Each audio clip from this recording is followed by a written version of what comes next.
ጤና ይስጥልን በድጋሚ እንዴት ቆይታችኋል ተመልካቾቻችን? ይህ የኢትዮጵያ ቴሌቪዥን ነው። 7 ሰዓት ሆኖ ዜና ኢትዮጵያ ተመልሷል። አበይት ጉዳዮቻችንን እናስተዋውቃችሁ።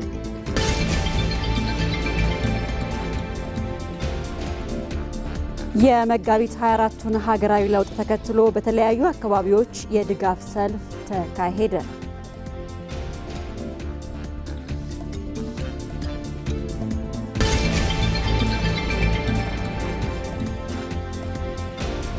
ባለፉት 8 ዓመታት የኢትዮጵያን የኢንዱስትሪ ዘርፍ ከውድቀት ወደ ስኬት ያሸጋገረው ኢትዮጵያ ታምርት ንቅናቄ በቢሊዮን የሚቆጠር የውጭ ምንዛሬን በማዳን ለሀገሪቱ የብልጽግና ጉዞ አዲስ ምዕራፍ ከፍቷል።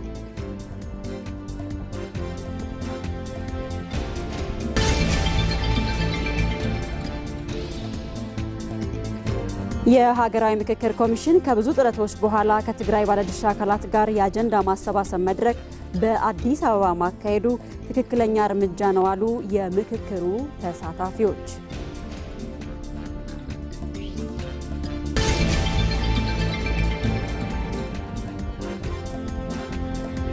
ከውጭ ከ30 ቀናት የዘለለው የመካከለኛው ምስራቅ ጦርነት አሁንም በከፋ ግጭትና በሰላም ተስፋ መካከል ሆኖ ቀጥሏል።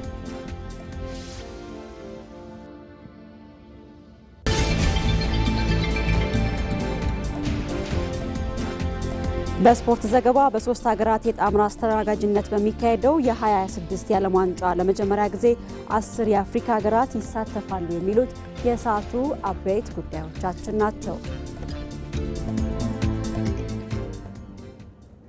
ዜና ኢትዮጵያ ይቀጥላል። አብራችሁን ቆዩ።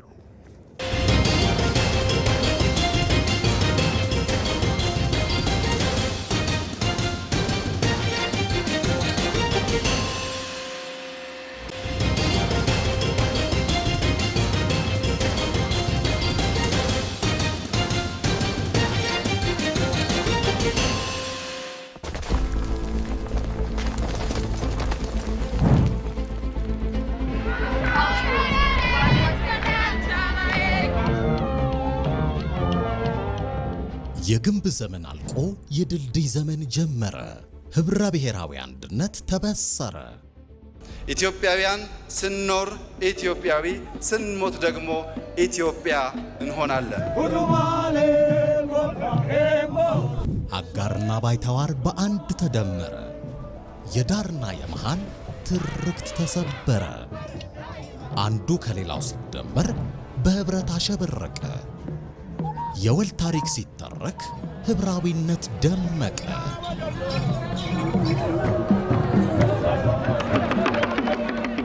ለእያንዳንዱ ኢትዮጵያዊ ጣዕሙ ያንዳችን ለሌላችን ውበት፣ ያንዳችን ለሌላችን ክብር የሆነባትን ሀገር ኢትዮጵያ አንዱ ከፍ ሌላው ዝቅ ብሎ ሳይሆን ሁላችን እኩል ሆነን በወንድማማች አይን ተያይተን በመደመር እሳቤ የበለጸገች ኢትዮጵያን ለልጆቻችን እንድናሻግር አደራ ልላችሁ እወዳለሁ።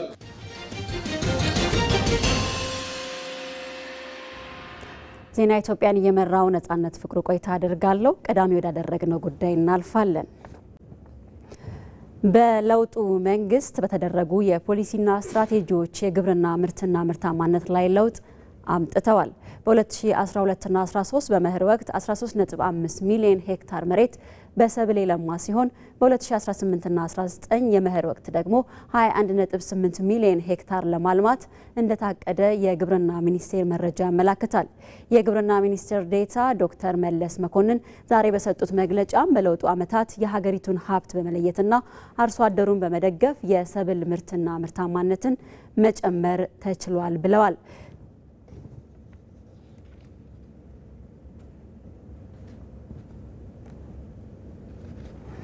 በዚህ ጉዳይ ላይ ቆይታ እናደርጋለን። በዚህ ጉዳይ ላይ ተጨማሪ መረጃ ሊያደርሰን ሪፖርተራችን ባዬ ሙላት በቀጥታ መስመራችን ላይ ይገኛል። ባዬ እንዴት ውለሃል?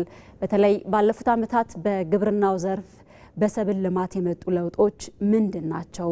በመግለጫው የተነሱ ሀሳቦችን አካተ ብታጋራን። መልካም ነጻነት ኢትዮጵያ ከከፍተኛው የራስ ዳሽን ተራራ እስከ ዝቅተኛ ቦታ ከሆነው ዳሎል ድረስ ያለው የአየር ሁኔታና መልክዓ ምድር አቀማመጥ እንዲሁም ደግሞ ያላት የአፈር ስብጥር ለግብርና የተሰጠች ሀገር የግብርና ሀገር ያስብላታል። ተመራማሪዎችን በተደጋጋሚ ይገልጻሉና የረጅም ዓመታትም የግብርና በተለይም የሰብልና እንስሳት እርባታ ልምድ ያላት ሀገር ናት። ነገር ግን በተለይም ከለውጡ ዓመታት በፊት በነበሩት ጊዜያት በምግብ ዋስትና ራሷን የቻለች አልነበረ። ምናልባትም አልፎ አልፎ የእርዳታ እህሎችም ከውጭ ይመጡ ነበረ።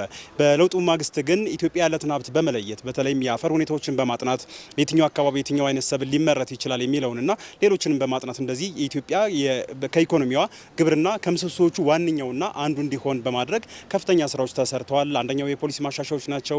የግብርናና የገጠር ልማት ፖሊሲ ተሻሽሏል። እንዲሁም ደግሞ የተለያዩ ስትራቴጂዎች ተነድፈዋል። ከነዚህ አንዱ ከዚህ በፊት ከየካቲት እስከ ግንቦት በሚዘንበው የበልግ ዝናብና በክረምት ነበር ሰብል የሚለማው። ምናልባትም የበልግ ዝናብ አልፎ አልፎ ወይም በጥቂት ቦታዎች ነበር የሚለማው። ከዛ ወዲህ ግን ኢትዮጵያ ያላትን የውሃ ሀብትና ወንዞችን እንዲሁም ደግሞ የከርሰ ምድሯን ታሳቢ በማድረግ እንዲሁም ኢኮሎጂዎችን መነሻ በማድረግ በበጋም እንደዚሁ ሰብል ማልባት እንደሚቻል በመረዳት የሰብል ማምረቻ ወቅቶችን ወደ 3 ማድረግ ተችሏል ማለት ነው።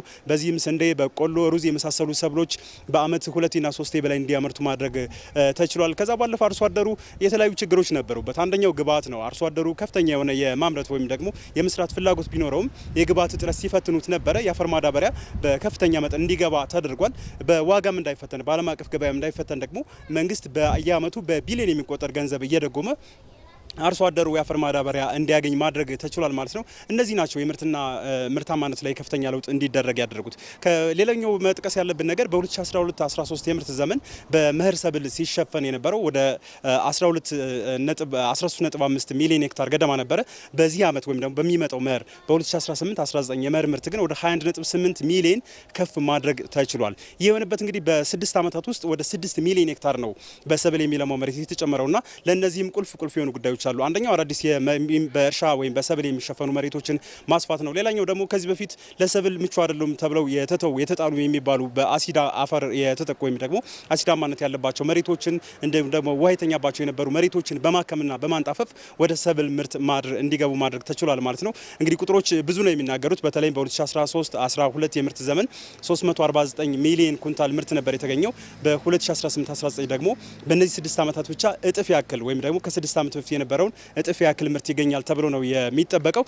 በእነዚህ ምክንያቶች ከፍተኛ የሆነ የሰብል ምርት ማግኘት ይችላል። ይህ ደግሞ ከፍተኛ የሆነ ተጽዕኖ አለው። አንደኛው በቤተሰብ ደረጃ የምግብ ዋስትናና የምግብ ስርዓትን ማሻሻል፣ እንደ ሀገርም ደግሞ ሀገር የምትፈልገውን የምግብ ሉዓላዊነት በራሷ ለመቻል ከፍተኛ ድርሻ ያለው ሆኖ ይጠቀሳል። ባየሙላት ስለ መረጃዎች እናመሰግናለን። መጋቢት 24 የዜጎችን የሰላምና ልማት ተጠቃሚነት በማረጋገጥ የኢትዮጵያን እድገት መሰረት የተጣለበት ነው።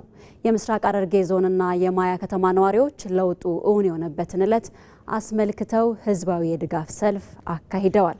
ቴድሮስ ታደሰ አስተያየቱን እንደሚከተለው አሰባስበዋል። ወጣቶች ስራ አጥ ነበሩ በድሮ ማለት ነው። ዛሬ ደግሞ ብዙ ተደራጅተው ጥቃቅን ማህበራት ተቋም ተደራጅተው ብዙ የስራ ዘርፎች አግኝተው ዛሬ ባለ ሀብት ሆኗል ማለት ይቻላል። እንደውም ለሌሎቹ ራሱ ለብዙዎቹ ወጣቶች ስራ እድልን ፈጥሯል ማለት ነው። እና እንደ በፊቱ አይደለም፣ ብዙ ለውጥ አለ በዚህ ዙሪያ ለማለት እፈልጋለሁ። ጉያ አራንተና ከና ስተርገምነ በዛሬው ቀን እዚህ ተገኝተን ስኬታችንን እያከበርን እንገኛለን። ያለፉት 8 ዓመታት ግዙፍ ፕሮጀክቶችን ያጠናቀቅንበት፣ በስንዴ ልማት ከተረጂነት ተላቀን ራሳችንን የቻልንበት ዘርፈ ብዙ ስኬት ያስመዘገብንበት በመሆኑ ደስ ብሎናል። ህብረተሰቡም እንደምታየው ተደስቷል። ፕሮጀክት ዱዋል ፕሮጀክቶች ተጀምረው ሳይጠናቀቁ የህዝብ ሀብት የሚባከንበት ጊዜ አልፎ አሁን እንደ ህዳሴ ግድብን የመሳሰሉ ትልልቅ ፕሮጀክቶች የውስጥና የውጭ ጫናን በመቋቋም ተጠናቀው ለህዝብ ጥቅም መዋል ጀምረዋል። 1-2 ብለን የምንቆጥራቸው በርካታ የልማት ስራዎችን በአጭር ጊዜ ማጠናቀቅ ተችሏል። ይህ በለውጡ ያየነው ትልቁ ስኬት ነው። መንግስታችን ሴቶችን ግንባር ቀደም አድርጎ ብዙ ውጤቶች እየተመዘገቡ ይገኛል። የማያ ከተማን ጨምሮ ምስራቅ ሐረርጌ ዞን ሴቶች ወደ አመራርነት በብዛት እየመጡ ነው። ምስጋና ለጠቅላይ ሚኒስትራችን ይግባቸውና አገራችን ከአፍሪካም አልፎ በዓለም አቀፍ ደረጃ ግንባር ቀደም እንድትሆን ያስቻሉ ስራዎች ተሰርተዋል። ደርገጎታ አፈኩሞ ሊገላት ደርገጎንሞ በአጠቃላይ ወጣቱ አገር እየገነባና እየተገነባለት ነው። በዚህ እኔ በግሌ ደስተኛ ነኝ። የተጀመሩ ስራዎች በስኬት እንዲጠናቀቁ ለለውጡ መንግስት ያለንን ድጋፍ አጠናክረን እንቀጥላለን።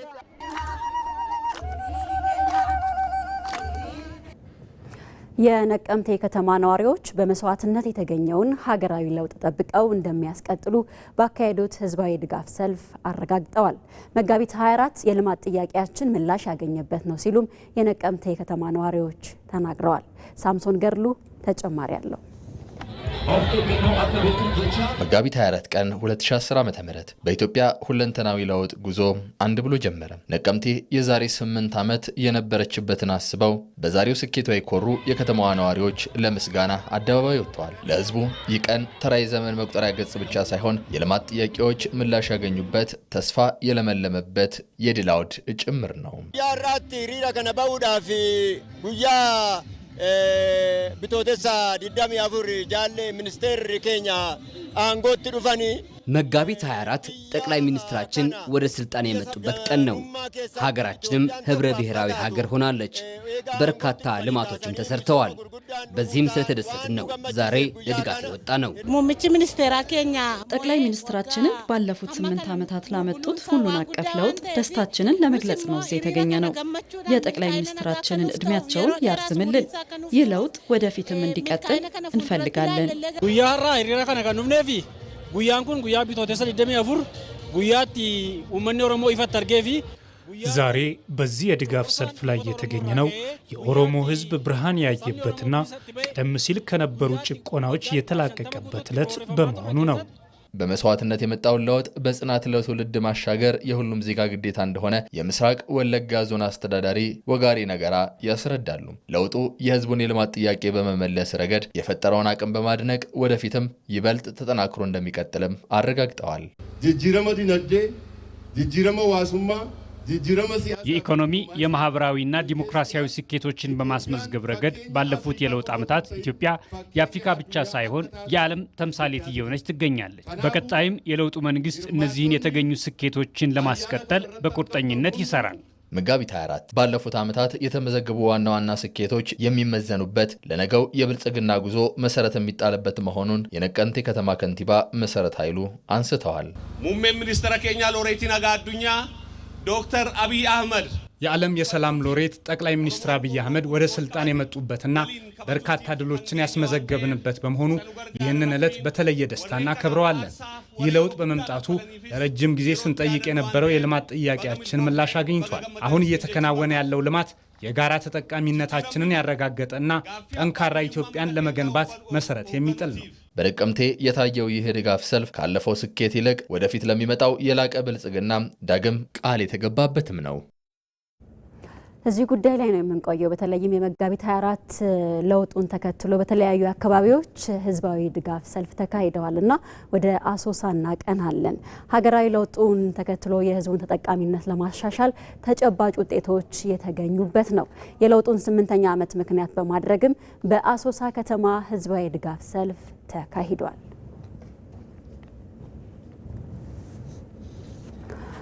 እዚህ ጉዳይ ላይ እንቆያለን። በዚህ ጉዳይ ላይ ደግሞ ተጨማሪ መረጃ ላይ ያደርሰን ሪፖርተራችን ጀማል አህመድ ከአሶሳ በቀጥታ መስመራችን ይገኛል።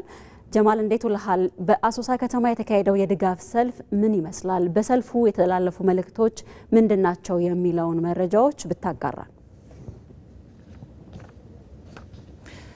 አመሰግናለሁ ነጻነት። እንግዲህ ዛሬ ሀገራዊ ለውጡ ይፋ የተደረገበት 8ኛ ዓመት እየተከበረ ይገኛል። ይህንኑ ምክንያት በማድረግም በሀገሪቱ በተለያዩ አካባቢዎች ህዝባዊ የድጋፍ ሰልፎች እየተከናወኑ ይገኛሉ። ዛሬ ማለዳ ላይ እንግዲህ ከማለዳ ጀምሮ ማለት ነው እዚህ ቤኒሻንጉል ጉሙዝ ክልል አሶሳ ከተማ ላይ መላው ማህበረሰብ የተሳተፈበት፣ ከፍተኛ የስራ ኃላፊዎች የተሳተፉበት፣ የተለያዩ የህብረተሰብ ክፍሎች ጭምር ሀገራዊ ለውጡን በመደገፍ ወደ ጎዳና የወጡበት ከፍተኛ ህዝብ የተገኘበት የድጋፍ ሰልፍ ተካሂዷል አሶሳ ከተማ ላይ ማለት ነው። እንግዲህ እኛም ተዘዋውረን በተለይ ሰልፈኞችን ስናናገር ነበረ። በተለይ ሀገራዊ ሀገራዊ ለውጡ ከተጀመረ ወዲህ በርካታ ስራዎች ተሰርተዋል። ህዝቡን ተጠቃሚ ያደረጉ የልማት ስራዎች ተከናውነዋል። በተለይ ደግሞ ህብረ ብሔራዊ አንድነትን ከማጽናት አንጻር፣ ምርትና ምርታማነትን ከማሳደግ አንጻር፣ የዜጎችን ተጠቃሚነት ከማሳደግ አንጻር የተሰሩ ስራዎች ከፍተኛ ውጤት የታየባቸው ነው ሲሉ ነው ነዋሪዎቹ ሀሳባቸውን የሰጡን። በተለይ ደግሞ በከተማ ልማት ረገድ በተለይ አሶሳ ከተማ ከዚህ በፊት የነበራት የመንገድና የተለያዩ መሰረተ ልማት ችግሮች ተቀርፈው አሁን ላይ ህብረተሰቡ ተጠቃሚ የሆነበት ያለበት ሁኔታ አለና በዚህም ምስጋናቸውን አቅርበዋል ህብረተሰቡ ማለት ነው። ይህ ያለፈው የለውጥ አመት እንግዲህ በተለይ 8ቱ አመት ከፍተኛ ድል የተገኘበት በተለይ ታላቁ የኢትዮጵያ ህዳሴ ግድብ እውን የተደረገበት ታላላቅ ፕሮጀክቶች የተከናወኑበት ከመሆኑ ጋር ተያይዞ ህዝቡ ደስታ እየገለጸ ይገኛል እስካሁን ድረስ ማለት ነው። በዚሁ በድጋፍ ሰልፍ ላይ እንግዲህ የቤንሻንጉል ጉሙዝ ክልል ምክትል ርዕሰ መስተዳድር አቶ ጌታሁን አብዲሳ እንደዚሁም ደግሞ የአሶሳ ከተማ አስተዳደር ከንቲባ አቶ አብዱል ከሪም አብዱራሂም ተገኝተው መልእክት አስተላልፈዋል።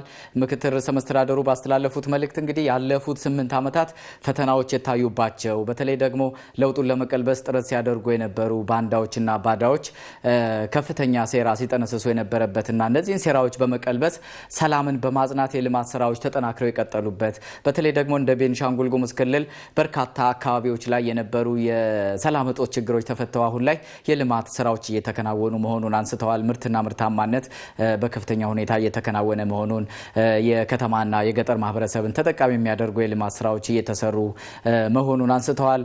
የአሶሳ ከተማ አስተዳደር ከንቲባ አቶ አብዱል ከሪም አብዱራሂም በበኩላቸው በተለይ በከተማ ልማት ደረጃ የተከናወኑ ስራዎች እጅጉን ተስፋ ሰጪ ናቸው። ከህዝቡ ጋር በቀጣይም የተጀመሩ የልማት ስራዎችን አጠናክረው እንደሚቀጥሉ ገልጸዋል። ህዝቡ ከዚህ በፊት ያሳየውን አንድነት በተለይ ልማትን ከማገዝ አንጻር ያሳየውን ተሳትፎ አጠናክሮ እንዲቀጥል ነው ከንቲባው ጥሪያቸውን ያቀረቡት። እንግዲህ በዛሬው የድጋፍ ሰልፍ በርካታ የስራ ኃላፊዎች የተገኙበት ነበረ። በርካታ የተለያዩ የማህበረሰብ ክፍሎች፣ ተማሪዎች ጭምር የተገኙበት የድጋፍ ሰልፍ እንደነበረ ማንሳት እንችላለን። ነጻነት ጀማል፣ ስለ መረጃዎች እናመሰግናለን። መጋቢት 24 ኢትዮጵያ ወደ አዲስ ምዕራፍ የተሸጋገረችበት ዕለት ነው። በሻሸመኔ ከተማ በሀገራዊ ለውጡ ለመጣው ስኬት እውቅና የሚሰጥ የድጋፍ ሰልፍ ተካሂዷል።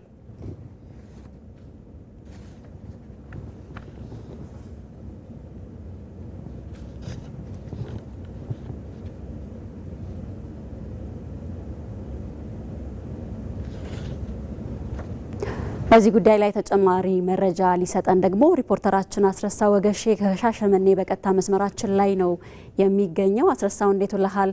በድጋፍ ሰልፉ ላይ የተላለፉ መልእክቶች ምንድናቸው የሚለውን መረጃዎችህን ብታጋራ።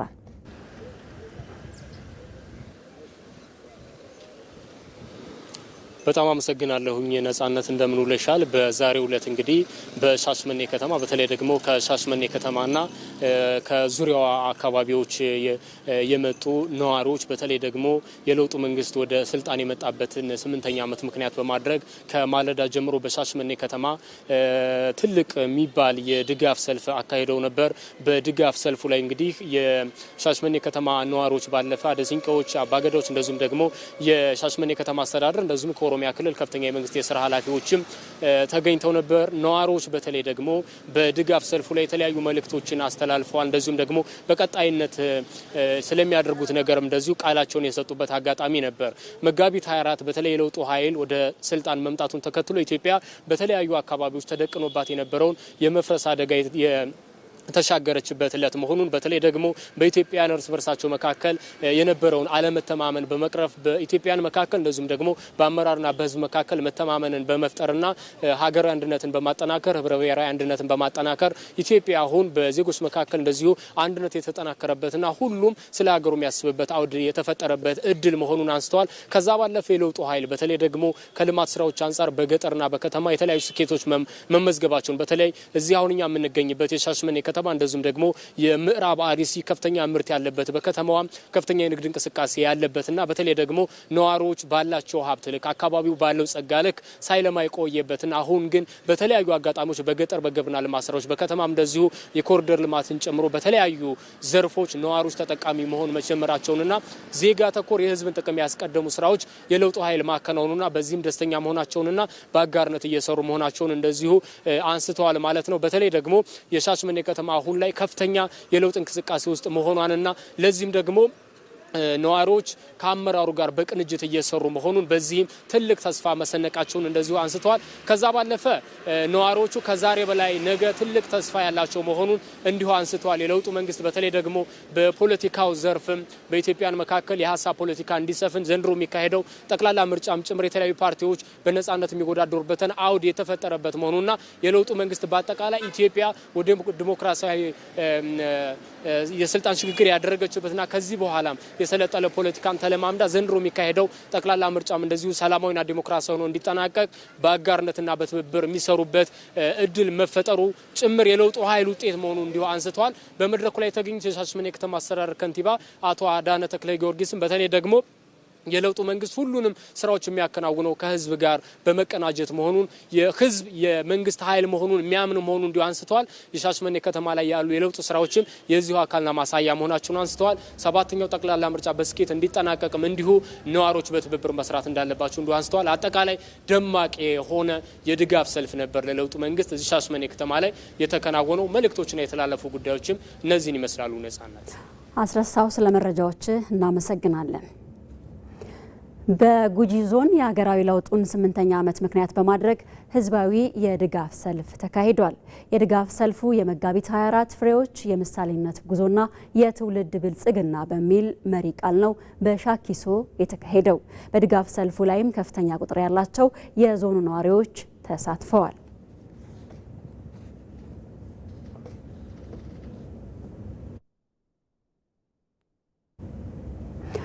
መጋቢት 24 ቀን 2010 ዓ.ም የኢትዮጵያን መልክ የቀየረ የታሪክ እጥፋት ነው። ሀገራዊ ለውጡን ተከትሎ በጅማ ከተማ ህዝባዊ ድጋፍ ሰልፍም ተካሂዷል። ያለፉት 8 ዓመታት የለውጥ ዓመታት የኢትዮጵያን ብልጽግና ማረጋገጥ የምንችልበት እድል የፈጠረ ነው የሚል መልእክትም በዚህ ተላልፏል። ራይል አብደላ ተጨማሪ አላት። መጋቢት 4 ቀን 2010 ዓ.ም የኢትዮጵያ ስብራቶች የታከሙበት ተስፋ የታደሰበት እንደዚሁም የነገዋን ብሩህ ኢትዮጵያ ለመገንባት ቃል የተገባበት የአዲስ ጅማሮ ብስራት ነው። በእነዚህ 8 የለውጥ ዓመታት ጠቅላይ ሚኒስትር ዶክተር አብይ አህመድ ወደ ስልጣን ከመጡበት ጊዜ ጀምሮ ኢትዮጵያ ሁሉን አቀፍ የብልጽግና ጉዞ የጀመረችበት ነው። በመጋቢት 24ቱ ህዝባዊ ድጋፍ ሰልፍ ላይ የተገኙት የጅማ ከተማና የጅማ ዞን ነዋሪዎች እንደገለጹት በመጋቢት 24 2010 ዓ.ም ኢትዮጵያና ኢትዮጵያውያን አዲስና ሁሉን አቀፍ የብልጽግና ጉዞ የጀመሩበት የታሪክ አጋጣሚ መሆኑን ጠቅሰው በተለይም የግብርናውን ዘርፍ በማዘመን እንደ ስንዴ የመሳሰሉትን ሰብሎች ለሀገር ውስጥና ለውጭ ገበያ እንዲቀርብ የተደረገበትን መንገድ የሚደነቅ ነው ብለዋል። ነዋሪዎቹ አክለውም ባለፉት 8 የለውጥ ዓመታት የተመለከትነው የድል ጉዞ የምንመኛትን ኢትዮጵያ እውን ማድረግ የሚያስችል ነው ብለዋል። ከመጋቢት 24 በኋላ በአጭር ጊዜ ውስጥ 10 ዓመት ባልሞላ ጊዜ ውስጥ ትላልቅ ለውጦች መጥተዋል። የከተሞቻችንን የማዘመን ከተማን ከተማ ማስመሰል በማዕድን በልኩ በተለያየ በእርሻ ስንዴ ወደ ውጭ መላክ የጀመርንበትና ዛሬ ዩክሬንና ራሽያ ላይ በሚደረገው ጦርነት ብዙ ሀገራት ስንዴ በተቸገሩበት እኛ ራሳችን ችለን የቆምንበት ሀገር ነውና እየተደረጉ ያሉ ሪፎርሞች በጣም አመርቂ ናቸው። መጋቢት 24 ለኛ ልዩ ቀን ነው። ምክንያቱም ዶክተር አብይ አህመድ የመረጥንበት እሱ ወደ አመራር የመጣበትና ኢትዮጵያ ከውርገት ያዳነበት ከተለያየ ችግር ያወጣበትና የተለያየ ፕሮጀክት ሜጋ ፕሮጀክት የመረቀበትና ትልቅ ደስታ ለአፍሪካም ለኢትዮጵያም ምሳሌ መሪ ስለተመረጠ እጅግ በጣም ደስታ ቀናችን ነው። ወጣቱ የፖለቲካ ተሳትፎ እንዲጨምር አድርጓል። ሌላም ወጣቱ የስራ እድል ፈጠራ ላይም በተለያዩ ብድር እንዲያገኝ ወደ ንግድ እንዲገባ የተለያዩ ነገር የተመቻቸለት ነገር አለ። ያንን በማስመልከት እንግዲህ ወጣቱ ዛሬ እዚህ ቦታ ላይ ተገኝቶ ድሉን እያከበረ ነው ማለት ነው። በብልጽግና ፓርቲ ኦሮሚያ ክልል ቅርንጫፍ የፖለቲካ ዘርፍ ኃላፊ ነመራ ቡሊ በህዝባዊ ድጋፍ ሰልፉ ላይ ተገኝተው ባስተላለፉት መልእክት ባለፉት 8 ዓመታት ኢትዮጵያ በመሳሪያ ሳይሆን በሀሳብ የበላይነት የምትተዳደር ሀገር መሆኗን ለዓለም ያሳየችበት ነው ብለዋል። መጋቢት 24 ሀገራችን ከድህነት ወጥታ ወደ ብልጽግና እንድትሸጋገር በሀሳብ እንድትመራ እንዲሁም በዘመናዊ ፖለቲካ ታግዛ ወደፊት መራመድ እንድትጀምርና በአጠቃላይ ኢትዮጵያ በመሳሪያ ሳይሆን በሀሳብ በላይነት የምትመራ ሀገር መሆኗን ለዓለም ያሳየንበት ነው። አቶ ነመራ አክለው የዛሬው ቀን ባለፉት 8 ዓመታት የምግብ ሉዓላዊነትን ለማረጋገጥ በቁርጠኝነት በመስራታችን ስንዴን ወደ ውጭ በመላክ ለአፍሪካ ተምሳሌት የሆንበትን ድል የምናከብርበት ቀን ነው ሲሉ ተናግረዋል።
ለሁሉም እኩል የተሰጠ አንድ ጸጋ አለ።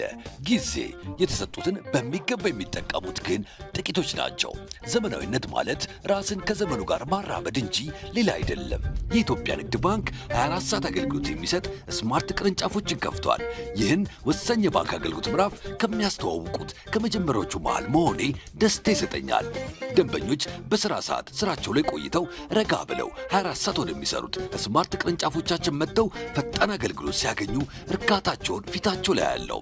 በአዲስ አበባ በቦሌ፣ በአብይ፣ በተፈራ ደግፌ፣ በኤርቱ ለቦ፣ በአራዳ ጊዮርጊስ እንዲሁም በመስቀል ስኩዌር ስማርት ቅርንጫፎቻችን ሂሳብ ከመክፈት ዓለም አቀፍና የሀገር ውስጥ የመገበያያ ካርዶችን አዘው በደቂቃ ውስጥ እስከ መቀበል፣ ማንኛውንም የገንዘብ መጠን ገቢ ከማድረግ ቼክና የውጭ ሀገር ገንዘቦችን እስከ መበንዘር ማንኛውንም የባንክ አገልግሎት ራሱን በቀላሉ በሚያስተናግዱባቸው ማሽኖች ወይንም እንደኔ በድምፅና በቪዲዮ በሚያግዙ የባንክ ሰራተኞች በኩል ያገኛሉ። በነገው የባንክ አሰራር ላይ ዛሬ ስለምናገለግሎት ደስ ይለናል። የኢትዮጵያ ንግድ ባንክ ሁሌም የሚተማመኑበት ባንክ። መጋቢት የኢትዮጵያ አዲስ ምዕራፍ ማብሰሪያ፣ ስብራቶች የታከሙበት፣ ተስፋዎች የለመለሙበት የታሪክ አውድ። መዲናችን አዲስ አበባ የዓለም ዲፕሎማሲ ማዕከል ብቻ ሳትሆን የውበትና የአረንጓዴ ስፍራዎች ገነት ሆናለች። ከፓርኮች ባለፈ የእውቀት ማማዎች ቆመዋል።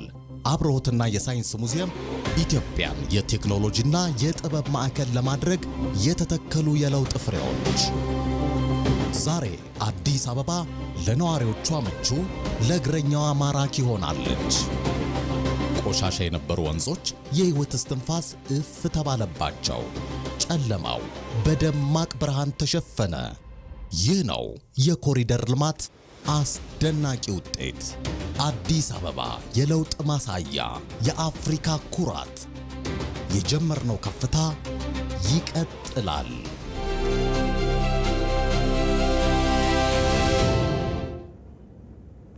ይህ የኢትዮጵያ ቴሌቪዥን ነው። ዜና ኢትዮጵያ ላይ ትገኛላችሁ ተመልካቾች። ወደ ሌሎች ዜናዎቻችን እናልፋለን። የትግራይ ክልል የባለድርሻ አካላት የአጀንዳ ማሰባሰብ መድረክ በ3 ቡድኖች ተከፋፍሎ መከናወን ጀምሯል። የፖለቲካ ፓርቲዎች፣ ማህበራትና ተቋማት እንዲሁም ታዋቂ ግለሰቦች በንዑሳን ቡድኖች ተከፋፍለው አጀንዳዎቻቸውን በቡድን ውይይት በማዘጋጀት ላይ ናቸው። አጀንዳዎቹ ለጠቅላላ የትግራይ ባለድርሻ አካላት ተሳታፊዎች ቀርበው ሀሳብና አስተያየት ተካቶባቸው የሚጸድቁ መሆኑን የሀገራዊ ምክክር ኮሚሽን አስታውቋል። የሀገራዊ ምክክር ኮሚሽን ከብዙ ጥረቶች በኋላ ከትግራይ ባለድርሻ አካላት ጋር የአጀንዳ ማሰባሰብ መድረክ በአዲስ አበባ ማካሄዱ ትክክለኛ እርምጃ ነው አሉ የምክክሩ ተሳታፊዎች። አመቺ ሁኔታ ሲፈጠር በትግራይ ክልል የምክክር ሂደቱ እንደሚቀጥል ኮሚሽኑ አረጋግጧል። ሙሉ ግርማይ ተጨማሪ አለው። ኢትዮጵያ በታሪኳ ታላላቅ ድሎችን እንዳስመዘገበችው ሁሉ የታሪክ ጠባሳዎችና ያልተፈቱ የፖለቲካ ቅራኔዎችም አብረዋት ዘልቀዋል። ይህም በየዘመናቱ ዋጋ ሲያስከፍላት ኖሯል። ከዚያ ዙሪት ለመውጣት ሁሉን አቀፍ በሆነው ሀገራዊ ምክክርም እየመከረች ትገኛለች። ሀገራዊ ምክክሩ አካታች በሆነ መንገድ የምክክር ሂደቱን ሲያከናውን ቆይቷል። ይሁንና እንደ ሌሎች ክልሎች ሁሉ በትግራይ ክልል የምክክር ሂደቱን ለማከናወን ያልተቋረጠ ጥረት ቢደረግም አመቺ ሁኔታ መፍጠር ሳይቻል ቀርቷል። ትግራይ ሊያካሂዱ ብዙ ጥረት አድርገዋል። እኔ እስከማውቀው መጥፎ አጋጣሚ ሆኖ አልቻሉ።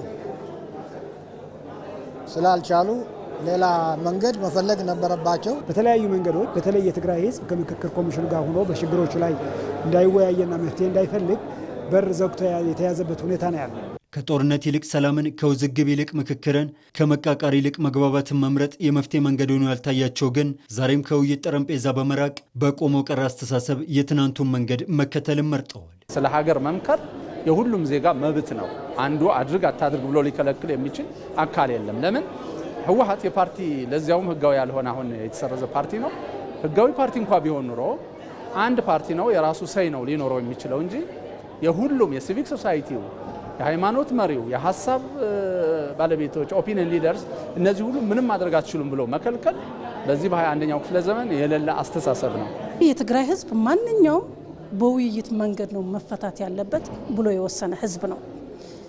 የሚፈልገው እንዲህ አድርጎ የሚያወያየው ብቻ ነው። ምክንያቱም የጦርነት ቤት ስትዘጋ የውይይት ቤት መከፈት አለበት፣ የውይይት ጠረጴዛ መከፈት አለበት። ሁሉም ከተዘጋ ግን በጣም አስቸጋሪ ነው። ስለዚህ የትግራይ ህዝብ እሱ ነው የሚፈልገው። ከጦርነት ይልቅ የምክክር መንገድን የመረጡ ዜጎች ግን ከትናንት የመጡ ችግሮችን በውይይት ለመሻገር በጠረጴዛ ዙሪያ መሰባሰብን መርጠዋል። በትግራይ ክልል አጀንዳ ማሰባሰብ የመጀመሪያ ዙር መድረክ ላይም የተለያዩ ባለድርሻ አካላት ከትግራይና ከአዲስ አበባ ተገኝተዋል። የትግራይ ክልል አጀንዳ ማሰባሰብ መድረክ በአዲስ አበባ መካሄዱም ታሪካዊ የሆነ ውሳኔና ተስፋ ሰጪ መሆኑንም ተሳታፊዎቹ ገልጸዋል። መድረኩ በጣም ታሪካዊ መድረክ ነው። የወሰዱት ኮሚሽኑ የወሰደው እርምጃ ትክክለኛ እርምጃ ነው። ከትግራይም ጭምር ብዙ ተሳታፊዎች መጥተዋል። እዚህ ያለውም ብዙ ተሳታፊ መጥተዋል። አብዛኛው ደግሞ ያው ካሁን በኋላ የትግራይ ጥያቄ የትግራይ ፍላጎት ሰላማዊ በሆነ መንገድ ዲሞክራሲያዊ በሆነ መንገድ ነው መፍታት ያለብን። ምክንያቱም ኃይል አይተነዋል፣ ጦርነት አይተነዋል፣ መጨረሻው ውድቀት እንደሆነ አይተነዋል። ካሁን በኋላ ግን ያለንን ጥያቄ የትግራይ ህዝብ ጥያቄ ያለንን አጀንዳ በጠረጴዛ ዙሪያ ሰላማዊ በሆነ መንገድ መፍታት ነው ያለብን ብሎ ያመነም እዚህ ነው ያለው። ትግራይን የሚወክል አጀንዳ ጂኦግራፊ አይደለም ማተር የሚያደርገው ሰው ነው። ዲያስፖራ ያለም ትግራዋይ የትግራይን ችግር ያውቃል። ስለዚህ የትግራይ እናት፣ የትግራይ አባት፣ የትግራይ ማህበረሰብ ትግራይ ውስጥ ያለው ዋናው የችግሩ ገፈት ቀማሽ የሆነውን አጀንዳ ለማንሳት ከበቂ በላይ ነው። ስለዚህ አጀንዳውን በትክክል ይነሳል ብዬ ተስፋ አለ። እኔም በግሌ ለዛ አስቤ ተዘጋጅቼ ነው የመጣው። ትግራውያን ነን፣ ኢትዮጵያውያን ነን። ስለዚህ እኛ ደግሞ የኢትዮጵያ ከተማ ከሆነችው ካፒታል ሲቲ ከሆነች አዲስ አበባ ነው እየተወያየን ያለ ነው። ይህንም በጣም ጥሩ አጋጣሚ ነው እና እድሉ በአግባቡ ከተጠቀምንበት ወደ ተሻለ ምዕራፍ ይወስደናል። ሀገራዊ ምክክር ኮሚሽን አመቺ ሁኔታ ሲፈጠር በትግራይ ክልል የምክክር ሂደቱን ለማካሄድም ቁርጠኛ መሆኑን አረጋግጡ። እንግዲያው ያ እስኪመቻች ድረስ ወይም የአስቻይ ሁኔታ እስኪፈጠር ድረስ እንግዲህ ያለው አማራጭ ከትግራይ ለዚህ ተሳትፎ ሊመጡ የሚችሉ ሰዎች ከትግራይ ውጭ ያሉ ተጋሩ ለዚህ ስራ ወይም ደግሞ ለአጀንዳ ማሰባሰቡ እንዲመጡ መጥራት ይሻላል፣ ሁለተኛውን አማራጭ እስክናደርግ ድረስ በሚል ነው እንግዲህ አሁን ጥሪ ያደረግነው። እጅግ በርካታ ከትግራይ ከዚህ ደግሞ ከመላው ኢትዮጵያ ሁኔታዎች የተመቻቹላቸው በመምጣታቸው አሁን እንግዲህ ስብሰባዎችን እያካሄድን ነው። ይሄ እንግዲህ ዋናው ነገር ለምክክር መዘጋጀት፣ ራስን ማዘጋጀት ማለት አንዱ ለሰላም የመቅረቢያ መንገድ ነው። ሀገራዊ ምክክር ካለፈው ቁስል በመማር ነገን መገንባት የሚያስችል መንገዶችን በጋራ መቀየስን አልመው እየተንቀሳቀሰ ይገኛል። ኮሚሽኑ የትግራይ ክልል የአጀንዳ ማሰባሰብ የምክክር ሂደት በማጠናቀቅም በቀጣይ ዋናውን የምክክር ጉባኤ ለማድረግ እየተሰናዳ ነው። ይህም ኢትዮጵያ መሰረታዊ በሆኑ የማያግባቡ ጉዳዮችን ወደ መድረክ በማምጣት በምክክር ሀገራዊ መግባባት የመፍጠር ታሪካዊ ምዕራፍ ላይ ትገኛለች።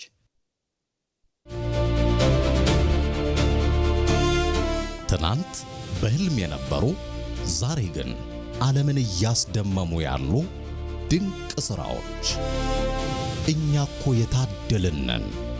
በገበታ ለሸገር አዲስ ውበትን ለብሰናል። በገበታ ለሀገር የተፈጥሮ ምስጢራችንን ገልጠናል። አሁን ደግሞ በገበታ ለትውልድ ለነገው ትውልድ የማይጠፋ አሻራና ታሪክ እያኖርን ነው። ይህ የኛ ስኬት የጋራ ኩራታችን ነው። ዓለም አይኑን ወደኛ አዙሯል። ኢትዮጵያ የቱሪዝም ቀዳሚ መዳረሻ ሆናለች። የወጣቶቻችን ትጋት የሀገራችን ብርሃን። ኢትዮጵያ የተፈጥሮ ምስጢር፣ የትውልድ ኩራት።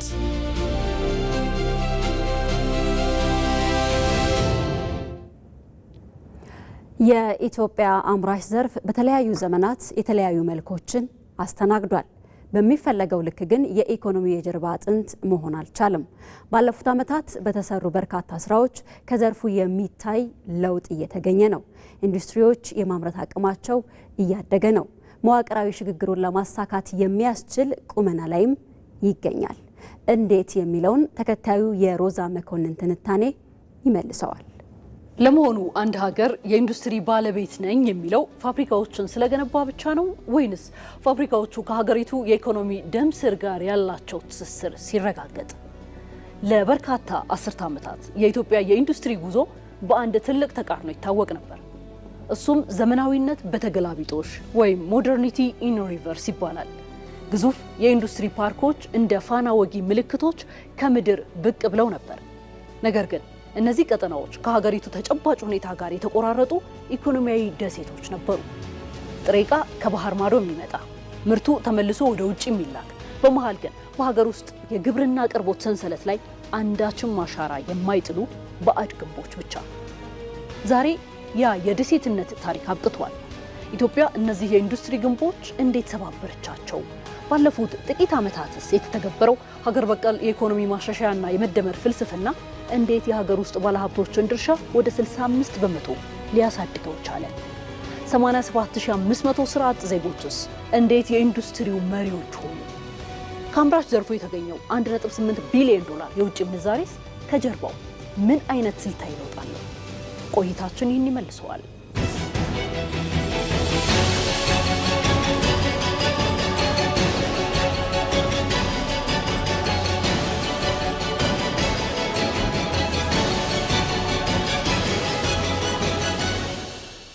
የኢትዮጵያ ኢንዱስትሪ ጉዞ ሶስት ተቃራኒ ርዕዮተ ዓለሞች ውጤት ነው። ከንጉሠ ነገሥቱ የገበያ መር ስርዓት ወደ ደርግ ማዕከላዊ ዕቅድ ከዚያም ወደ ኢህአዴግ ልማታዊ መንግስት ተሻግሯል። ይሁን እንጂ ባለፉት ሁለት አስርት የታየው የኢንዱስትሪ ፓርኮች ግንባታ በከፍተኛ የውጭ ብድር የተከናወነ በመሆኑ ዘርፉን ለውጭ ምንዛሪ እጥረትና ለዕዳ ጫና አጋልጦት ቆይቷል። በእነዚህ ሁለት አስርት ዓመታት ውስጥ የኢትዮጵያ ኢኮኖሚ በታሪክ ማህደር ውስጥ ሲፈተሽ ምስሉ አንድ ወጥ ነበር። በግብርና ላይ የተንጠለጠለ፣ በውጭ ዕዳ የተተበተበና የኢንዱስትሪ ዘርፉ እንደ ደሴት ተነጥሎ የሚታይበት። ዛሬ ግን ያ ምስል እየተቀየረ ነው። ኢትዮጵያ የፖሊሲ አቅጣጫዋን ከጥገኝነት ወደ ሉዓላዊ አምራችነት በመቀየር ላይ ትገኛለች። ታሪክን በቁጥር እንፈትሸው። ከሪፎርሙ በፊት የኢንዱስትሪ ዘርፋችን በውጭ ቀጥተኛ ኢንቨስትመንት ላይ ብቻ የተንጠለጠለ ነበር። የሀገር ውስጥ ባለሀብት ወደ ዘርፉ ለመግባት ያለው መሰናክል ተራራ ያክል የከበደ ነበር። ዛሬ ግን ምስሉ ተቀይሯል። በኢንዱስትሪ ፓርኮች ልማት ኮርፖሬሽን ስር ያሉ 13 ልዩ የኢኮኖሚ ዞኖች ዛሬ ከ200 በላይ ግዙፍ ኢንዱስትሪዎችን እያስተናገዱ ነው። ከነዚህ ውስጥ 65 በመቶ የሀገር ውስጥ ስራ ፈጣሪዎች መሆናቸው ደግሞ የሪፎርሙ ትልቅ ድሉ ነው። ከሪፎርሙ በፊት የሀገር ውስጥ ባለሀብቶች ድርሻ ከ5 በመቶ አይበልጥም ነበር። ዛሬ 65 በመቶ ማደጉ የኢኮኖሚ ሉዓላዊነትን የሚያረጋግጥ ጉዞ ነው። የስራ ዕድሉን እንመልከት። ከ87 ሺህ በላይ የስራ ዕድሎች ተፈጥረዋል።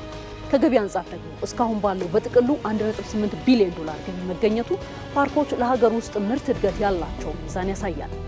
በኢትዮጵያ ታምርት ንቅናቄ አማካኝነት የኢንዱስትሪዎች የማምረት አቅም ከ47 በመቶ ወደ 66.3 በመቶ አድጓል። በሌላ በኩል የውጭ ምርትን በሀገር ውስጥ መተካት ብቻ 3.4 ቢሊዮን ዶላር የውጭ ምንዛሪ ማዳን ተችሏል። ይህም የሀገሪቱን የንግድ ሚዛን ለማስተካከል ትልቅ ግብዓት ሆኗል። ይህ ዝም ብሎ የመጣ ለውጥ አይደለም። ከጀርባው የሀገር በቀል ኢኮኖሚ ማሻሻያ ንድፈ ሀሳብ አለ። ይህ ፖሊሲ የተለያዩ ዋና ዋና ምሰሶዎችንም ይዟል። አንደኛው የፋይናንስ ስርዓት ሽግግር ነው። ቀደም ሲል ኢንዱስትሪው በመንግስት ድጎማና በምርታማነት ላይ ባልተመሰረተ ጥቅም ላይ ጥገኛ ነበር። ዛሬ ግን መንግስት የንግድ ባንኮች ለኢንዱስትሪ ባለቤቶች ብድር እንዲሰጡ የሚያበረታቱ የፋይናንስ ዘዴዎችን ዘርግቷል። ይህም ኢንዱስትሪዎች ወደ እውነተኛ ምርታማነት እንዲገቡ አስገድዷቸዋል። ሌላኛው ምሰሶ ደግሞ የውጭ ምርትን በሀገር ውስጥ መተካት ነው። በቢሊዮን የሚቆጠር ዶላር የሚወጣባቸውን እንደ ቆዳ ውጤቶች፣ መድኃኒቶችና የግብርና ማቀነባበሪያዎችን በሀገር ውስጥ ምርት መተካት ትኩረት ተሰጥቶበት የተሰራ ነው። ሌጦ ቆዳ ከመላክ ይልቅ ያለቀለት ጫማና ቦርሳ ወደ መላክ የተደረገው ሽግግርም የእሴት መጨመር ህያው ማሳያ ነው። የተቀናጁ የኢኮኖሚ ቀጠናዎችና ቴክኖሎጂ ትስስር መበራከቱ ደግሞ ዋነኛው ነጥብ ሆኖ እናገኘዋለን። መንግስት ኢንዱስትሪ ፓርክ የሚለውን ስያሜ ወደ ተቀናጀ የኢኮኖሚ ቀጠና ቀይሮታል። ምክንያቱም ፓርኮቹ ከእንግዲህ የተገለሉ የኢንዱስትሪ ደሴት መሆን ስለሌለባቸው ነው። አዲሱ ሞዴል ፋብሪካዎችን ከሀገር ውስጥ አቅርቦት ሰንሰለት ጋር ያቆራኛል። የፋብሪካ ውጤታማነት በገበሬው ማሳ ላይ እንዲንጸባረቅም ያደርጋል። የኢንዱስትሪ ፓርኮች ለማዳረስ ያህል አይገነቡም፣ የአካባቢውን ጸጋ ከግምት አስገብተው እንጂ። ሌላው የሀገር ውስጥ ኩባንያዎች ባለቤትነት ድርሻ ወደ ግማሽ መቃረቡ ደግሞ ሌላ ተጨማሪ ትርፍ አለው። የቴክኖሎጂ ሽግግር። ቴክኖሎጂው በውጭ ኩባንያዎች እጅ ብቻ ተከፍኖ አይቀርም። ይልቁንም በሀገር ውስጥ ባለሀብቶች እጅ እየገባ ነው። ከ87,000 በላይ የሰለጠኑ ሰራተኞች ደግሞ የሀገሪቱን የሰው ኃይል ካፒታል እያሳደጉት ይገኛሉ። ይህ ሁሉ ቴክኒካዊ ስራ በአንድ ፍልስፍና የተገመደ ነው፣ መደመር። መደመር እንደ አያያዥ ገመድ ተቃራኒ የሚመስሉ ኃይሎችን አስተሳስሯል። በመንግስትና የግል ዘርፍ ያለውን ቁርኝትም መንግስት አነቃቂ፣ የግል ዘርፉ ደግሞ መሪ እንዲሆን አድርጎታል። በግብርናና ኢንዱስትሪ ያለውን መስተጋብር አንዱ ለአንዱ ግብአትና ገበያ የሚሆኑበት ቅንጅትም እንዲፈጠር አስችሏል። የውጭ ቴክኖሎጂን በመጠቀምና የራስን በማጎልበት የሀገር ውስጥ ካፒታልን ማጠናከር እንዲችሉ አድርጓል። በዚህም ኢትዮጵያ ወይ የውጭ ኢንቨስትመንት ተገዢ መሆን አለባት፣ ካልሆነም ለዓለም ዝግ መሆን አለባት የሚለውን ያረጀ አስተሳሰብ መደመር ሰብሮታል። እናም የኢትዮጵያ ኢንዱስትሪ መዋቅራዊ ሽግግር ከዕዳ ወደ ምርታማነት ስለመሻገሩ ቁጥሮች እውነቱን ይናገራሉ። ከ36 ወደ 219 ያደገው የኢንቨስተሮች ቁጥር፣ ከ65 በመቶ የሀገር ውስጥ አምራቾች ድርሻ፣ የ1.8 ቢሊዮን ዶላር ገቢ ስኬቶች ናቸው። ነገር ግን ትልቁ ድል መዋቅራዊ ለውጥ ነው። የኢትዮጵያ ኢንዱስትሪ ዘርፍ ከቁጥር እድገት ባለፈ ጥልቅ የሆነ መዋቅራዊ ሽግግር እያደረገ ነው። ኢትዮጵያ አሁን ፋብሪካዎችን ብቻ እየገነባች አይደለም። ይልቁንም የሀገር ውስጥ ስራ መሰረት ያለው በዓለም አቀፍ ደረጃ ተወዳዳሪ የሆነና በቅንጅት የሚመራ የኢንዱስትሪ ስርዓተ ምህዳር እየገነባች ነው። ወደፊት የሚኖረው ፈተና ይህንን ግስጋሴ በዓለም አቀፍ ጫናዎች ውስጥ ጠብቆ መቀጠል ነው። ነገር ግን መሰረቱ ዛሬ ላይ በጽኑ ተጥሏል። ባለፉት 8 ዓመታት የኢትዮጵያን የኢንዱስትሪ ዘርፍ ከውድቀት ወደ ስኬት ያሸጋገረው ኢትዮጵያ ታምርት ንቅናቄ በቢሊዮን የሚቆጠር የውጭ ምንዛሬን በማዳን ለሀገሪቱ የብልጽግና ጉዞ አዲስ ምዕራፍ ላይ ከፍቷል። በዘንድሮ ዓመት ከውጭ ገቡ የነበሩ ምርቶችን በሀገር ውስጥ በማምረትና በመተካት ደግሞ ከ5 ቢሊዮን ዶላር በላይ ለማዳን ታቅዶ እየተሰራም ይገኛል። ያለፉት የለውጥ ዓመታት የኢንዱስትሪ ጉዞ ምን ይመስላል? ሳምሶን ገድሉ ተከታዩን ዘገባ አዘጋጅቷል። ከዛሬ 5 ዓመታት በፊት በኢትዮጵያ ኢንዱስትሪዎች ደጅ የሚሻገር የማሽን ድምፅና አሻራ ብርቅ ነበረ። አምራች ኢንዱስትሪው ዘርፍ ተስፋ የሚያደርግ የሚሸሸግበት አለሁኝ ቢል ጆሮ የሚሰጠውም አልነበረም። በአቧራ የተሸፈኑ ማሽኖች፣ ጦማቸውን የሚያድሩ እጆች ለኢትዮጵያና ኢትዮጵያውያን እጣቸው ነበሩ። ባለብዙ ጸጋ ሀገር ግን በረከቷን እንዳታይ አይኖቿ የተሸበቡባት የቅንጅት ችግር ነው የነበረው። በተለይ ኢንዱስትሪ በአንድ ሴክተር የሚፈታ አይደለም። ለምሳሌ መሬት ከተጠየቀ ቶሎ መሬት ካልቀረበ ምርታማ ሊሆን አይችልም። የመሰረተ ልማት የመብራት ችግር ሲጠየቅ ቶሎ የመብራት መልሶ ካልተመለሰለት ሊያመርት አይችልም። ሌላው የከስተም አገልግሎት አሰጣጥ ፈጣን፣ ቀልጣፋ ካልሆነ ተወዳዳሪ ሊሆን አይችልም። ሌላ የሚሰጠው ኢንሴንቲቭ፣ ይሄ ተገማች የተሰጠውን መብት እንዲጠቀም ቶሎ ካላደረከው ምንም ፋይዳ ሊኖረው አይችልም ማለት ነው። ይህንን የዘርፉን ሰንኮፍ ለመንቀል አላሻገር ያለውን አጥር ለመስበር ታዲያም የለውጡ መንግስት ወደ ኃላፊነት መምጣትን ተከትሎ አንድ ታላቅ ንቅናቄ ተወለደ። የኢትዮጵያ ታምርት። የንቅናቄው ጥሪ አምራቹን ከመንግስት ችግሩን ከመፍትሄው ጋር ያቆራኘ ድልድይ ሆነ። ኢትዮጵያ ታምርት ላይ ያው የተሳተፍን እንገኛለንና አጠቃላይ ንቅናቄው እንግዲህ ለአምራቹ ጥሩ የሆነ አስተዋጽኦ አለው። አንደኛ እንግዲህ ትልቁ አስተዋጽኦ ብዬ ማስበው አምራቾች ምንድነው እየሰሩት የሚለው እውቅና በማህበረሰብ ውስጥ ለማስረጽ ይጠቅማል ማለት ነው። የመንግስት ባለድርሻ አካላት ጋር ፊት ለፊት ለመገናኘትም እድልን ይፈጥራል ማለት ነው። ለምሳሌ አሁን እያመረትን ያለነው ሴፍቲ ሹ ጫማ አለ። ይሄ ሴፍቲ ሹ ጫማ አየር መንገድ፣ ቴሌኮም፣ ኤልፓ የመሳሰሉት ተቀላቅለዋል። ትዕዛዝ የመስጠት ደረጃም ደርሷል። ይሄ ደግሞ የመጣው በኢትዮጵያ ታምርት ነው። በ2010 ዓ.ም 640 ሚሊዮን ዶላር ብቻ ከወጪ ማዳን የቻለው ዘርፉ ባለንበት ዓመት 8 ወራት ብቻ ይህ ቁጥር ወደ ላይ ተመንድጎ 4.2 ቢሊዮን ዶላር ወጪን በሀገር ልጅ ጥበበኛ እጆች ማዳን ተችሏል። ጥበብና ጥራት መለያቸው የሆኑ የኢንዱስትሪ ስሪቶች የውጭውን ያስናቁ የምርት ውጤቶች ሜዲን ኢትዮጵያ መለያቸው ሆኗል። ማህበረሰቡ ሽፍት እያደረገ ነው። ምርቱ ጥራቱን እየጠበቀ አቬይላብል ይሆን። ምክንያቱም መጀመሪያ ስንሰራ ከነበረው እኛ አሁን እየሰራን ካለው አንጻር ስናይ ብዙ የጥራትም እድገት አለን። ጥራት ላይ ምንም አንደራደርም። በቃ የተሻለ ነገር ሁልጊዜም ውጭ ያለውን ነገር እኛም ሞር አትራክት የሚያደርገን ፊኒሺንጉ ነው። የተሻለ ጥራቱን የጠበቀ ነገር ላይ ትኩረት ሰርተው ስለሚሰሩና የኛም ድርጅት ጥራት ላይ በቃ ቀዳሚ ነው። ተኪ ምርት የሚለው ጽንሰ ሐሳብ የውጭ ምንዛሬን ከማስቀረት ባሻገርም ወደ ሀገር የሚገባበትን ጊዜና ገንዘብ አድኖ በቢሊዮን ዶላሮች ማዳን አስችሎ የመደመር መንግስት በ8 ዓመታት ጉዞም እውን ያደረገው ሀገራዊ ትሩፋት ሆኗል። አሁን ኢንዱስትሪዎቻችን መወዳደር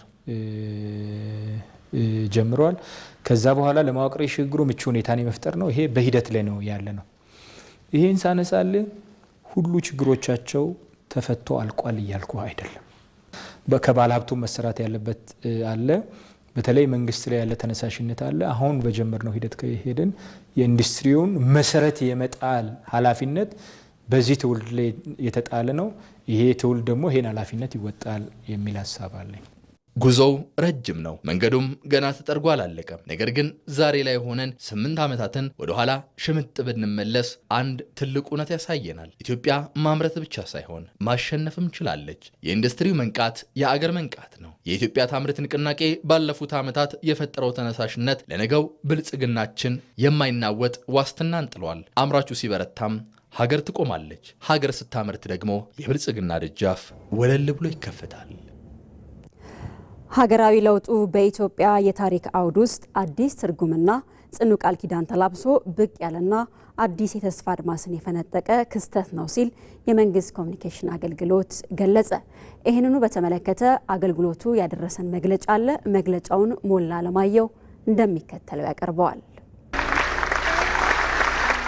መጋቢት 24 ቀን 2010 ዓ.ም በ21ኛው ክፍለ ዘመን የኢትዮጵያ ታሪክ አውድ ውስጥ አዲስ ትርጉምና ጽኑ ቃል ኪዳን ተላብሶ ብቅ ያለ ለሀገራችንና ለሕዝቦቿም አዲስ የተስፋ አድማስን የፈነጠቀ ክስተት ነበር።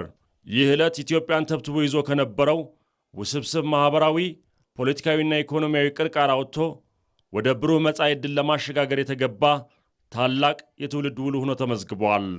ከመጋቢት 2010 እስከ መጋቢት 2018 ዓ.ም ባሉት 8 የለውጥ ዓመታት የጊዜ ጉዞ ውስጥ ሀገራችን ያስመዘገበቻቸው ድሎች፣ የተሻገረቻቸው ክፉ ፈተናዎችና የገነባቻቸው ተጨባጭ እውነታዎች ኢትዮጵያን ከነበረችበት የውድቀት ስጋት ታድገው ወደ ላቀ የልዕልና ምዕራፍ ያሸጋገሩ ናቸው።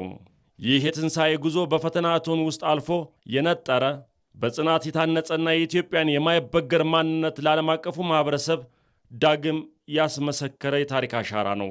የዛሬው የፖለቲካ ምህዳራችን አስኳል የተቀዳው ከዚሁ ከመጋቢት 24ቱ የታሪክ ብርሃን ነው። የሐሳብ ልዩነትን በጸጋ የሚቀበል የመሃልና የዳር ፖለቲካ ቅራኔዎችን በማክሰም ኅብረ ብሔራዊ አንድነትን ያጸና እንዲሁም ከፋፋይና ነጠላ ትርክቶችን በማርገብ የወል ሀገራዊ እሴቶችን የሚያሰርጽ ሥርዓት እውን ሆኗል። ብሔራዊ ጥቅምና ደህንነትን የሚያስቀድም ዜጋ ተኮር ዲፕሎማሲን የሚከተልና ለጎረቤት ሀገራት ቀዳሚ ትኩረት የሚሰጥ የፖለቲካ ስነ ምህዳር መሠረቱ የጣለውም በዚሁ ወቅት ነበር። ከለውጡ ማግስት ጀምሮ የፖለቲካ አውዱ በዘላቂነት እንዲጸና አካታች ሀገራዊ ምክክር በስፋት እየተካሄደ ከመሆኑም በላይ የሽግግር ፍትህ ለማስፈንም እየተሰራ ይገኛል።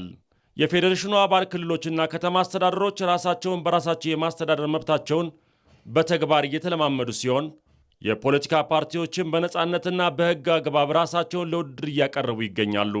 መንግሥት አካታች የፖለቲካ ስርዓት እንዲሰፍን በወሰደው ብስለት የተሞላ እርምጃ ተፎካካሪ ፓርቲዎችን ከካቢኔ ጀምሮ በየደረጃው ስልጣን እያጋራና ሀገር በጋራ የመምራት ዕድል እየሰጠ ይገኛል።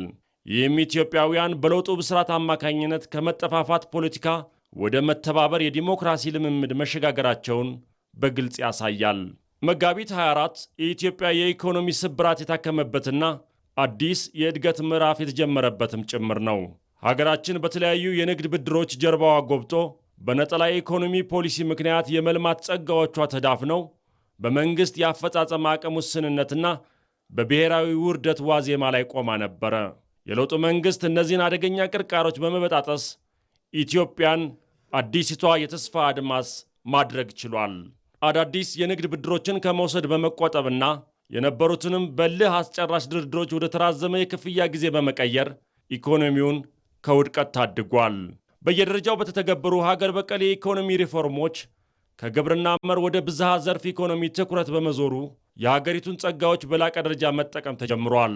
እንደ ታላቁ የኢትዮጵያ ህዳሴ ግድብ ያሉ ግዙፍ ፕሮጀክቶች ካጋጠሟቸው መዋቅራዊና የአፈጻጸም ችግሮች ወጥተው ዓለምን ባስደመመ ተአምር ለምርቃት በቅተዋል። ከህዳሴ ግድብ ጎን ለጎን በርካታ ግዙፍ ፕሮጀክቶችን በማጠናቀቅም ኢትዮጵያ በአዲስ የኢኮኖሚ ምህዋር ውስጥ መግባቷን ለዓለም አሳይታለች። ይህም ሀገሪቱ ያላትን ታሪካዊ የነፃነት ቀንዲልነት ከኢኮኖሚ ልዕልና ጋር አጣምሮ በዓለም የዲፕሎማሲ መድረክ ተሰሚነቷ እንዲጎላ አድርጎታል። ዛሬ ኢትዮጵያ በጥቂት መሪዎች የምትጎበኝ ሀገር ሳትሆን በየሳምንቱ የታላላቅ ሀገራት መሪዎችን የምታስተናግድና ዲፕሎማሲዋ ከተከላካይነት ወደ አጀንዳ ሰጭነት ያደገበት ሀያል ሀገር ሆናለች። በተመሳሳይ መልኩ መጋቢት 24 የኢትዮጵያ ከተሞች ዳግም የተወለዱበት መነሻ ሆኖ ያገለግላል። የለውጥ መንግሥት ከተሞችን ወደ ዘመናዊነት በማሸጋገር ንጹሕ፣ ስሉጥ አገልግሎት ሰጪና የተቀናጀ መሠረተ ልማት መገኛ እንዲሆኑ በትጋት ሰርቷል። በኮሪደር ልማት አማካኝነት ከተሞች አዲስ ገጽታን እየተላበሱ ሲሆን ዘመናዊነትን የሚኖርና በዲጂታል ቴክኖሎጂ የታነጸ ትውልድ የመቅረጽ ሥራ ጥልቅ መሠረት ይዟል። ከዚህም ባለፈ ማኅበራዊ መስተጋብር ከመቼውም ጊዜ በላይ እንዲጠናከር፣ ብዝሃነት የሀገር ጌጥና አንድነት ደግሞ የሀገር አቅም እንዲሆን ተደርጓል። ባለፉት ዓመታት ያጋጠሙ ሰው ሰራሽና ተፈጥሯዊ ፈተናዎችን በጋራ የመጋፈጥ ባህል ጎልቶ የታየ ሲሆን በድርቅና በመሬት መንሸራተት ለተጎዱ ወገኖች የተደረገው ሀገራዊ ድጋፍ የዚሁ ጽኑ አንድነት ማሳያ ነው። የኢትዮጵያን የብልጽግና ጉዞ ለማደናቀፍ ከባዕዳን ጋር አብረው ግጭት ለሚፈጥሩ ባንዳዎች መላው ሕዝብ በአንድነት ቆሞ ምላሽ የሰጠበትና ጀግናው መሪም እንደ ቀደሙት አባቶቻችን ለሀገር ክብር ወደ ጦር ሜዳ የዘመተበት የታሪክ ምዕራፍ ተመዝግቧል። በአጠቃላይ ኢትዮጵያ ባለፉት ጥቂት ዓመታት በፖለቲካ፣ በኢኮኖሚ፣ በኃይልና በምግብ ሉዓላዊነት ለማረጋገጥ አስደማሚ ስኬቶችን አስመዝግባለች። በታዳሽ ኃይል ልማት ለዓለም አብነት መሆን የቻለች ሲሆን ቀድማ ወደ ታዳሽ ኃይል ተጠቃሚ ተሽከርካሪዎች መሸጋገሯ አሁን ያለውን የነዳጅ ቀውስ በተወሰነ ደረጃ እንድትቋቋም ረድቷታል። ምንም እንኳን የውስጥና የውጭ ፈተናዎች ጉዞዋን ለማዘግየት ቢሞክሩም ኢትዮጵያ ግን አሁንም ባስተማማኝ የፖሊሲ አቅጣጫ ላይ ትገኛለች። እያደገ በመጣው ዲፕሎማሲያዊ ተጽዕኖዋ፣ እየፈረጠመ ባለው ኢኮኖሚዋና በጀግኖች ልጆቿ ጽናት ሀገራችን አዲስቷ የተስፋ አድማስ ሆና ትቀጥላለች። ዛሬ ላይ የለውጡን መሠረት ከማስፋትና ከማጽናት ወደ ማላቅ የተሸጋገረችው ኢትዮጵያ በቀጣዮቹ ጥቂት ዓመታት አፍሪካዊት የብልጽግና ተምሳሌትነቷን በተግባር ታውጃለች። ይህን ለውጥ እውን ያደረጉ ኢትዮጵያውያን ሁሉ የተጀመረውን የብልጽግና ጉዞ በድል እንደሚያሳርጉት ጥርጥር የለውም።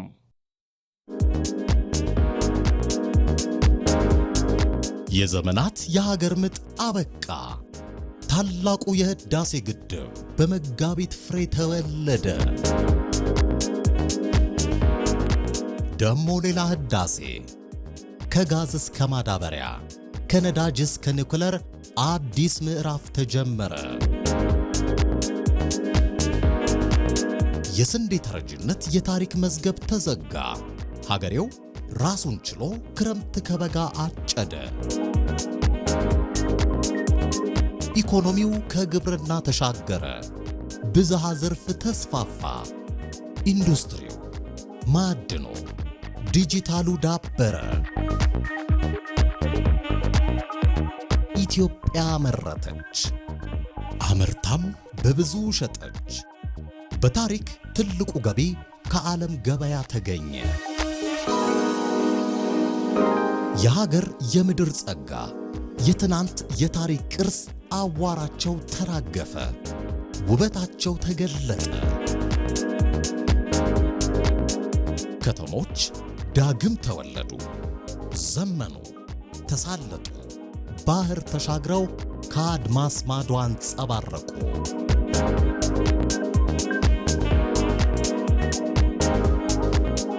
የዓለም መሪዎች ወደ ኢትዮጵያ ጎረፉ። ኢትዮጵያ በዓለም መድረኮች ገነነች።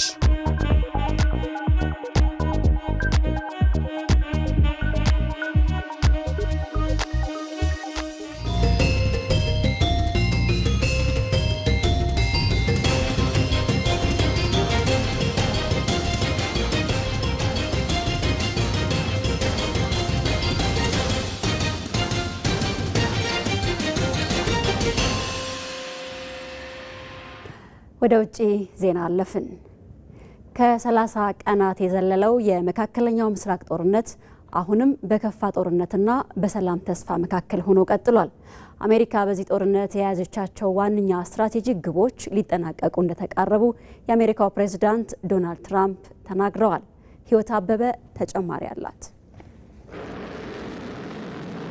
ከ30 ቀናት የዘለለው የመካከለኛው ምስራቅ ጦርነት አሁንም በከፋ ጦርነትና በሰላም ተስፋ መካከል ሆኖ ቀጥሏል። የአሜሪካው ፕሬዝዳንት ዶናልድ ትራምፕ ፈጣንና ወሳኝ ድል ያስፈልጋል ሲሉ፣ የፈረንሳዩ ፕሬዝዳንት ኢማኑኤል ማክሮን ደግሞ የሰላምን መንገድ እየወተወቱ ይገኛል። በዚህ መካከል ደግሞ ቴሄራን ድርድር የለም በሚል ብርቱ እምቢታ በሯን እንደዘጋች እየገለጸች ነው። የአሜሪካው ፕሬዝዳንት ዶናልድ ትራምፕ ከ2 እስከ 3 ሳምንት ባለ ጊዜ ውስጥ ኢራን ላይ እጅግ ኃይለኛ የሆነ ጥቃት በመፈጸም የጀመሩትን ግጭት በጣም በፍጥነት እንደሚያጠናቅቁ አስታውቀዋል።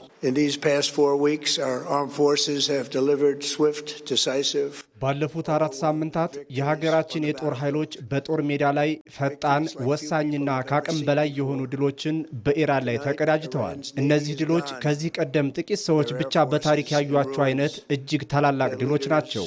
የአሜሪካ ወታደራዊ የበላይነት ምን ያህል ጥንካሬ እንዳለው ለዓለም ያሳየንበት አጋጣሚም ነው። ፕሬዝዳንቱ 20 ደቂቃ ገደማ በፈጀው የዋይት ሀውስ ንግግራቸው የሚያልፍ ነዳጅ የሚረከቡ ሀገራት ድፍረት በማሳየት ወሳኙን መተላለፊያ እንዲቆጣጠሩም ጠይቀዋል።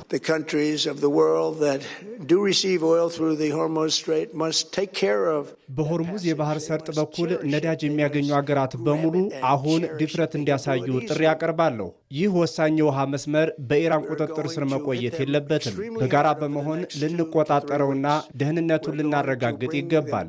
ዝም ብላችሁ አትመልከቱ። አሜሪካ ብቻዋን እንድትቆም አትተው። በሚቀጥሉት 2 እና 3 ሳምንታት ውስጥ በኢራን ላይ የማያቋርጥ ጥቃት ለመሰንዘር ቃል እገባለሁ። እናንተም ከጎናችን እንድትቆሙ እፈልጋለሁ። هل هناك فعلا جهة ከትራምፕ ንግግር አስቀድሞ የኢራን የውጭ ጉዳይ ሚኒስትር አባስ አራግጂ ለአልጀዚራ በሰጡት ቃለ ምልልስ ቴሄራን የፕሬዝዳንት ትራምፕ አስተዳደር ላቀረበው የድርድር ሀሳብ ምንም አይነት ምላሽ እንዳልሰጠች ተናግረው የተለመደውን ሀሳብ ሰንዝረዋል።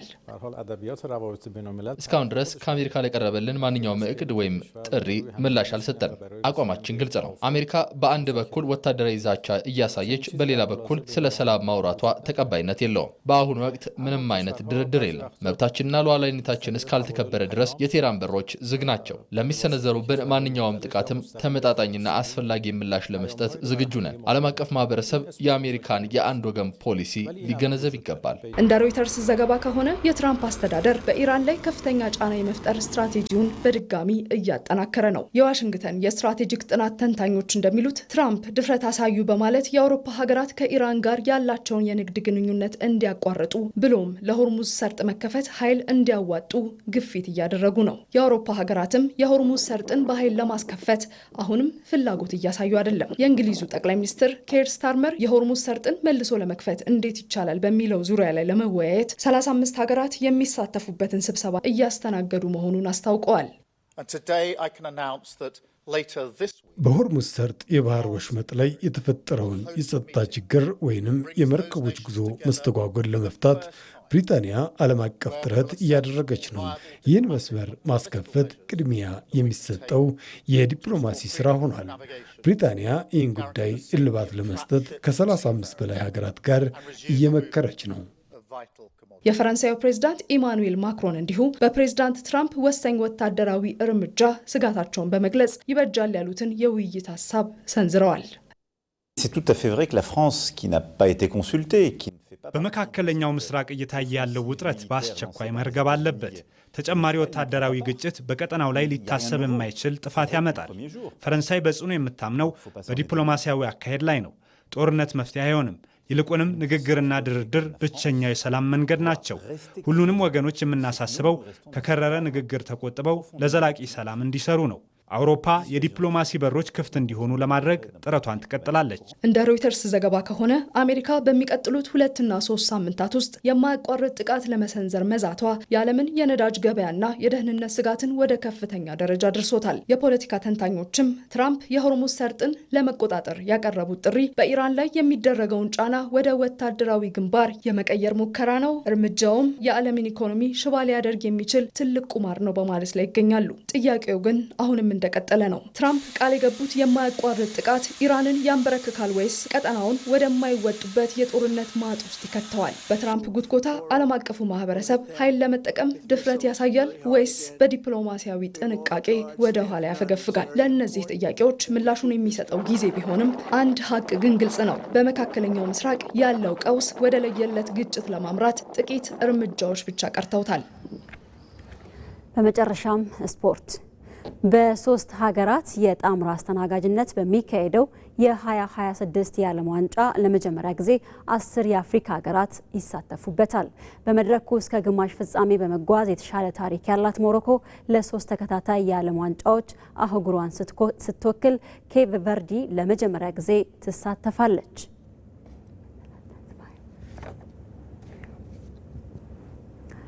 ተመልካቾች በሁለት ምዕራፎች ወደ እናንተ ሲደርስ የቆየው ዜና ኢትዮጵያ ይህንን ይመስላል። ዜናን ኢትዮጵያ እየመራው ነጻነት ፍቅሩ ቆይታ አድርጌያለሁ። መልካም ጊዜ ይሁንላችሁ።